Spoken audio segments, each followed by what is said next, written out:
Halo guys, lanjut lagi kita Battle to the Heaven. Ling Quan menginjak kakinya di tanah dan tubuhnya bergegas ke langit. Tombak petir di tangannya menunjuk ke arah Xiaoyan di bawah saat dia dengan dingin berbicara. Hari ini aku akan lihat kualifikasi apa yang dimiliki sampah dari klan Xiao yang bertindak sombong. Xiaoyan sedikit tersenyum, niat membunuh menutupi matanya. Tubuhnya melesat dan muncul di langit. Dia mengepalkan tangannya dan pedang berat muncul di tangannya. Rasa dingin di mata Ling Quan melonjak saat melihat Xiaoyan muncul. Tombak petir di tangannya bergetar dan tubuhnya menembak ke arah Xiaoyan. Mata Xiaoyan dengan tenang menatap tombak petir yang melesat. Dia tidak menunjukkan niat sedikit pun untuk mengelak. Api hijau giok melonjak di pedangnya saat diayunkan dengan kekuatan besar. Pedang berat dengan kejam memotong udara sebelum akhirnya bertabrakan dengan tombak petir membuat percikan api yang menyebar ke segala arah. Kedua sosok terguncang sampai mereka mundur beberapa langkah saat mereka bertabrakan. Pada saat yang sama, ekspresi Ling Quan sedikit berubah. Kekuatan kuat yang mengalir di tombaknya telah menyebabkan telapak tangannya terasa sedikit mati rasa. Ling Quan kembali melesat meninggalkan bayangannya dan sekejap muncul dalam jarak dekat di depan Xiaoyan. Jurus tarian ular petir diluncurkan Ling Quan. Dia mengayunkan tombaknya dan menusukkannya ke setiap titik fatal di tubuh Xiaoyan. Namun setiap tombak menyerang, tubuh Xiaoyan berubah menjadi bayangan yang bergeser setiap kali menghindari semua tusukan tajam tombak. Rasa dingin melintas di mata Ling Quan ketika dia melihat ketangkasan Xiaoyan yang misterius. Telapak tangannya tiba-tiba memukul gagang tombak menyebabkan tombak melesat secepat kilat.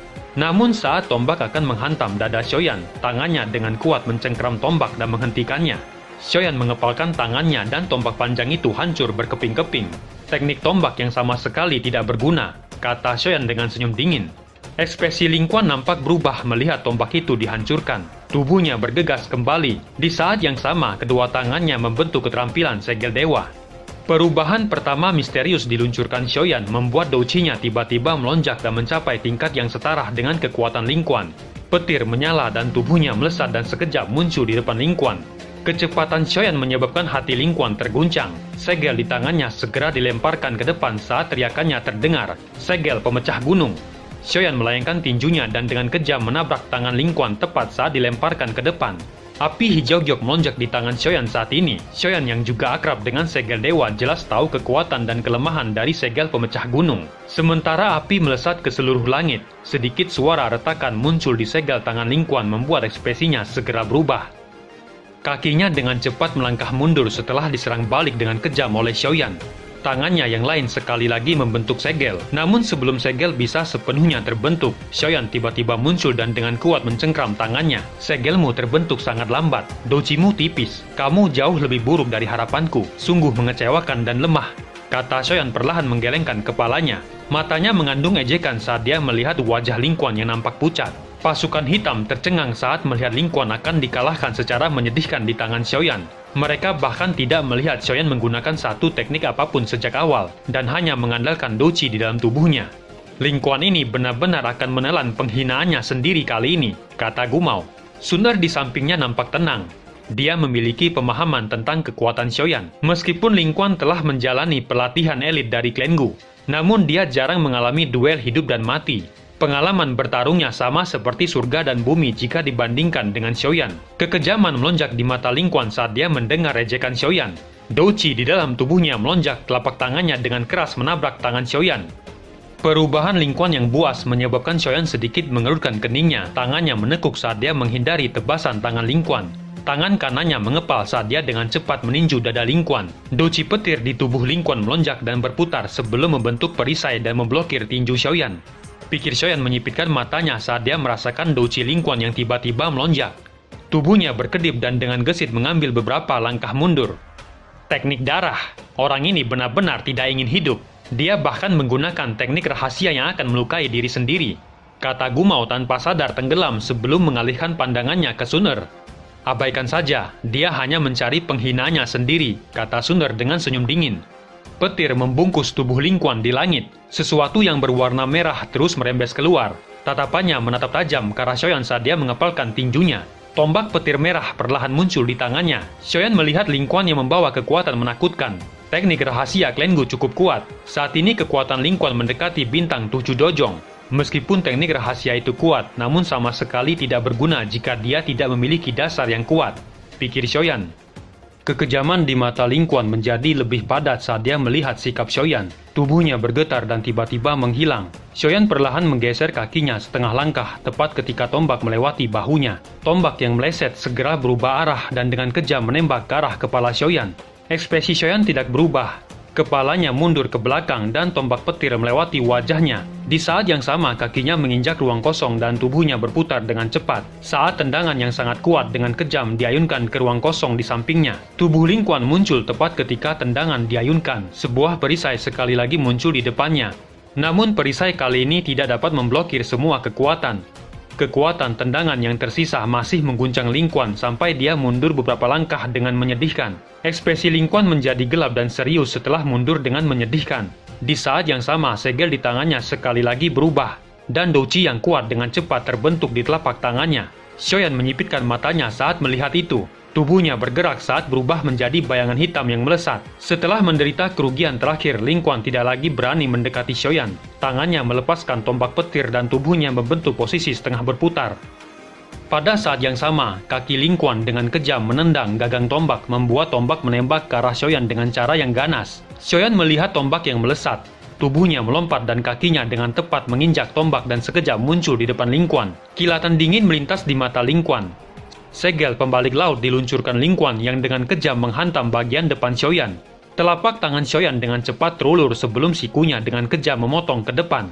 Siku Xiaoyan dengan kejam menghantam pergelangan tangan Ling Quan, menyebabkan pergelangan tangan Ling Quan mengeluarkan suara retak tulang yang jelas. Serangan Xiaoyan cepat dan kejam, dia bahkan tidak membiarkan Ling Quan bereaksi sedikit pun saat sikunya menghancurkan pergelangan tangan Ling Quan. Kekejaman melintas di mata Xiaoyan saat tinjunya yang diselimuti api hijau giok dengan kejam akan menghantam wajah Ling Quan. Ling Quan baru saja merasakan sakit yang hebat yang mengalir dari pergelangan tangannya ketika angin yang panas dan kencang bertiup di depannya, menyebabkan wajahnya dipenuhi dengan keringat dingin. Penghalang petir sekali lagi muncul dan memblokir tinju Xiaoyan. Namun banyaknya bayangan tinju yang tiba-tiba muncul di depannya dengan kekuatan yang ganas menyebabkan Ling Quan bergetar. Di bawah serangan bayangan tinju yang bertubi-tubi, perisai petir mengeluarkan suara retakan sebelum akhirnya pecah dan meledak. Kilatan dingin muncul di mata Xiaoyan saat perisai petir hancur. Tinjunya dengan kejam menghantam wajah Ling Quan hingga beberapa giginya rontok, dan tubuhnya terhempas menabrak dinding dengan keras dan memuntahkan darah. Xiaoyan dengan santai perlahan mendarat di puing-puing batu dinding yang hancur. Dia meringkuk tangannya dan kekuatan hisap melonjak keluar menyebarkan banyak pecahan batu. Ling Quan yang berlumuran darah segera terungkap di bawah pecahan batu. Tangan Xiaoyan sekali lagi meringkuk dan kekuatan hisap menarik Ling Quan ke cengkraman tangannya. Komandan Ling Quan, apakah sekarang menurutmu Klan Xiao adalah sampah? Kata Xiaoyan seraya mencengkram leher Ling Quan. Saat ini yang perlu ia lakukan hanyalah menggunakan sedikit kekuatan. Dan Ling Quan, komandan pasukan hitam yang telah bertindak dengan sombong di depannya, akan kehilangan nyawanya. Ling Quan berjuang sejenak saat dia melihat wajah Xiaoyan yang tersenyum dingin. Teror muncul di matanya. Dia jelas ingat bahwa Xiaoyan bahkan tidak menggunakan satu teknik pun dalam pertarungan ini. Namun dia tetap kalah dengan sangat menyedihkan. Xiaoyan tersenyum dingin saat dia mengamati teror yang muncul di mata Ling Quan. Dia melemparkan Ling Quan dengan kejam ke pilar batu pavilion hingga batu hancur berantakan. Ling Quan nampak memuntahkan darah sebelum terbaring dan pingsan di tanah. Komandan Ling Quan, teriak pasukan hitam buru-buru bergegas ke arah Ling Quan saat melihat itu. Tenang, dia masih hidup, kata Xiaoyan mengusap tinjunya ke bajunya. Anak muda, seranganmu benar-benar kejam. Kemungkinan Ling Quan baru akan pulih dalam 2-3 bulan dari luka-luka itu, kata Gumau. Xiaoyan hanya tersenyum. Setidaknya Ling Quan tidak kehilangan nyawanya. Jika tidak, ia akan memberi masalah pada Suner. Mata Xiaoyan beralih ke Suner di sampingnya. Keengganan melonjak di matanya saat dia bertanya, apakah kamu akan pergi sekarang? Suner dengan lembut mengangguk. Jika dia tinggal lebih lama, kemungkinan orang-orang yang akan datang berikutnya lebih kuat dari Ling Quan. Xiaoyan berhenti mengatakan apapun untuk menahannya. Dia jelas tahu bahwa Suner memiliki alasan untuk segera pergi.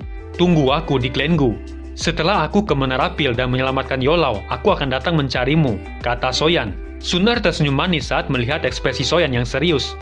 Aku akan menunggumu, kata Suner dengan lembut sambil mencondongkan wajahnya.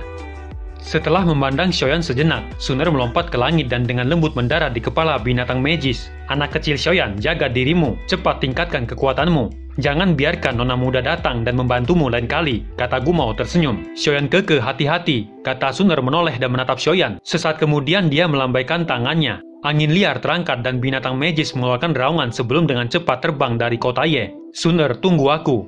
Aku akan memberitahu klanku bahwa penglihatanmu paling benar. Klan Xiao bukanlah sampah yang tidak berguna, kata Xiaoyan menatap Suner yang perlahan menjauh. Tenang, ini bukan seolah kalian tidak dapat bertemu satu sama lain di masa depan, kata Xiaoyi. Xiaoyan tersenyum mendengar itu dan menganggukkan kepalanya. Di satu ruangan nampak Xiaoyan dan lainnya sedang berkumpul. Panatua Ye Chong, kapan pengumpulan pil akan dimulai? Tanya Xiaoyan. Sekitar 7 bulan lagi. Cukup banyak orang yang akan datang ke pil suci sebelum dimulainya pengumpulan pil. Kota pil suci adalah lokasi markas menara pil. Para alkemis akan diseleksi di kota pil sebelum mengikuti pengumpulan pil. Para alkemis yang tidak memiliki kualifikasi tidak layak ikut dalam pengumpulan pil. Saat tiba waktunya, aku akan menyiapkan rekomendasi untuk Tuan Xiaoyan, kata Ye Chong tersenyum.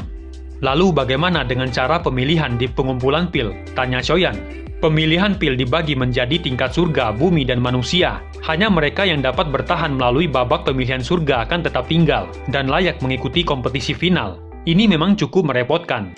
Tuan Xiaoyan hanya memiliki 4 bulan waktu persiapan, kata Ye Chong. Xiaoyan mengelurkan keningnya mendengar itu. Dia benar-benar terdesak waktu karena dia perlu mendapatkan api 3000 yang membakar. Sepertinya aku harus berlatih perbaikan obat secara serius selama 4 bulan ini, pikir Xiaoyan. Panatua Ye Chong, aku berjanji pada Xinlan saat itu bahwa aku akan membantu klan Ye mendapatkan kembali kursi Panatua di Menara Pil. Aku akan menepati janjiku. Dapatkah Anda memberitahuku bagaimana caranya memasuki kursi Panatua? Tanya Xiaoyan. Xinlan dan Ye Chong awalnya terkejut saat mendengar itu. Kegembiraan liar segera melonjak di wajah mereka. Menara Pil akan melakukan penilaian terhadap 5 klan besar. Hanya mereka yang lulus ujian yang dapat mempertahankan kursi Panatua, kata Ye Chong. Penilaian seperti apa?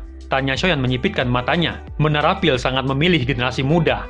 Karena itu ujian ini akan dilakukan generasi muda. Bakat Xinlan sudah dianggap cukup baik. Namun dia baru mencapai alkemis tingkat 5. Jika generasi muda kami lulus ujian, kami akan dapat mempertahankan kursi Panatua. Namun klan Ye sudah gagal 2 kali. Jika kami gagal lagi kali ini, kami akan disingkirkan dari 5 klan besar dan tidak lagi memiliki kualifikasi. Apakah ujiannya sangat keras? Tanya Xiaoyan. Dia harus mencapai alkemis tingkat 7 untuk melakukannya, kata Ye Chong. Tingkat 7, itu bukan masalah, kata Xiaoyan mengangguk. Dengan bakat Tuan Xiaoyan tentu saja tidak sulit. Namun klan Ye tidak memiliki generasi muda yang dapat mencapai tahap itu. Selain itu, hal yang lebih buruk adalah bahwa kami harus masuk 3 besar. Karena kami telah gagal 2 kali, kata Ye Chong dengan getir. 3 teratas, kata Xiaoyan terkejut dan tanpa sadar menggelengkan kepalanya. Klan Ye ini benar-benar menyedihkan. Ye Chong tampaknya menyadari apa yang dipikirkan Xiaoyan. Wajahnya nampak malu. Klan Ye yang dulu terkenal telah benar-benar kehilangan wajahnya. Serahkan ujian itu padaku. Tapi apakah orang luar dapat membantu? Tanya Xiaoyan. Tidak bisa, ada satu cara. Namun Tuan Xiaoyan harus sedikit menderita karena ini, kata Ye Chong dengan canggung. Apa maksudmu? Tanya Xiaoyan tertegun. Dengan menjadi menantu klan Ye, kata Ye Chong ragu sejenak sebelum melirik Xinlan. Ekspresi Xiaoyan seketika berubah saat mendengar itu. Tuan Xiaoyan, tolong jangan terlalu khawatir. Ini hanya formalitas saja, kata Ye Chong. Xiaoyan menghela napas lega mendengar itu. Orang tua ini tampaknya benar-benar di jalan buntu. Jika ia tidak membantunya, kemungkinan klan Ye akan benar-benar turun menjadi klan biasa. Tanpa perlindungan Menara Pil, musuh mereka akan melunjak. Pada saat itu, kemungkinan klan Ye benar-benar akan tamat. Kakak Xiaoyan, tolong bantu klan Ye kali ini. Aku bersedia melakukan apapun selama klan Ye baik-baik saja, kata Xinlan di samping Xiaoyan tiba-tiba berlutut sementara Xiaoyan tenggelam dalam pikirannya. Xiaoyan terkejut saat Xinlan berlutut. Dia melambaikan tangannya dan kekuatan lembut dengan kuat mengangkat Xinlan. Namun Xinlan baru saja berdiri ketika dia mulai berlutut lagi. Xiaoyi di sisinya tanpa daya menggelengkan kepalanya saat melihat itu. Dia mengulurkan tangannya dan menghentikan Xinlan. Bukannya kamu tidak tahu karakter Xiaoyan? Dia tidak akan tinggal diam setelah membuat janji denganmu. Dengan berlutut seperti ini, kamu hanya akan membuatnya kesal, kata Xiaoyi. Baiklah, kita akan melakukan apa yang Panatua Ye Chong katakan, kata Xiaoyan. Tuan Xiaoyan, Anda dapat yakin bahwa Ye Chong bukanlah orang yang tidak tahu malu, kata Ye Chong yang wajahnya segera dipenuhi dengan kegembiraan liar.